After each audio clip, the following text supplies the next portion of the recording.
ఇన్నాళ్లు నియోజకవర్గంలో ప్రజల సమస్యలు, రైతుల ఇబ్బందులు పట్టించుకొని ఈ నాయకులు ఎన్నికలు దగ్గర పడుతుండగా ఇప్పుడొచ్చి శంకుస్థాపనలకు టపీ కొబ్బరికాయలు కొట్టేసి ప్రజల్ని మళ్లీ మాయ చేసేందుకు సిద్ధమైపోయారని టీడీపీ రాష్ట్ర అధికార ప్రతినిధి పిఠాపురం మాజీ ఎమ్మెల్యే ఎస్వీఎస్ఎన్ వర్మ మండిపడ్డారు.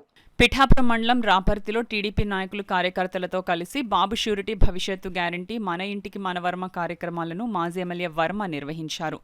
ఇంటింటికి వెళ్లి గత తెలుగుదేశం ప్రభుత్వ హయాంలో తాను గ్రామానికి, నియోజకవర్గానికి చేసిన అభివృద్ధిని, టీడీపీ ఎలక్షన్ మేనిఫెస్టోను మాజీ ఎమ్మెల్యే వర్మ వివరిస్తూ కరపత్రాలు పంచారు. అలాగే ప్రజలు తమ సమస్యలను మాజీ ఎమ్మెల్యే వర్మకు చెప్పుకున్నారు. ఈ సందర్భంగా మాజీ ఎమ్మెల్యే వర్మ మీడియాతో మాట్లాడారు. ఈవేళ 30 రోజుల ముందు వచ్చి టఫా మన కొబ్బరికాయలు ఊరి నుంచి తెచ్చుకుని నువ్వు కొడుతుంటే నమ్మివాడు ఎవడు? పనులు అయ్యేది ఎప్పుడు? ఎలక్షన్ కూడా 3 రోజుల్లో వస్తుంది. నీ పనులు ఎవడు మొదలెడతాడు? ప్రజల్ని పిచ్చోళ్ళు చేయడానికి తప్పితే నువ్వు చేసి పనులు ఏమీ లేదు. ఇప్పుడు వరకు పైసా పని చేయలేదు. బయట ఊరు నుంచి వచ్చి ఇక్కడ పెత్తనం చేయడానికి వస్తున్నారు, ఓటు కోసం వస్తున్నారు. మా పిఠాపురం ఈవేళ రాపతి ఎస్సీపేటలో ఏమన్నా పనిచేశారా? ఓసీపేటలో పనిచేశారా? వేవర్స్పేటలో పనిచేశారా? ఎక్కడన్నా డ్రైన్ వేసావా? ఎక్కడన్నా ఏదైనా పని చేసావా? ఎవరు రైతులు పొలాలు ఎండిపోతుంటే నీళ్లు కోసం వచ్చి రైతులు ఎలా ఉన్నారని అడిగావా? చేలు మునిగిపోతే వచ్చి అడిగావా?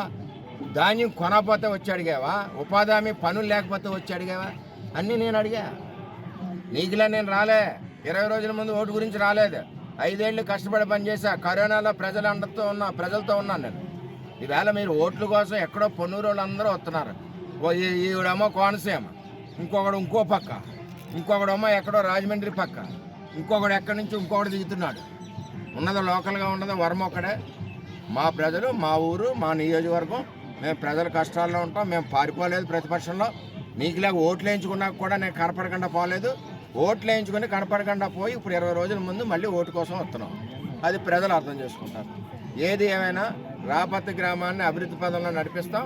రైతులకు 2 పంటలు పండిస్తాం. ఎట్టి పరిస్థితుల్లోనే ఆడపడుచులందరికీ కూడా వాళ్ళకి కావాల్సిన డ్రైనేజీలు కానీ, పట్టాలు కానీ మేము పూర్తి చేస్తామని చెప్పి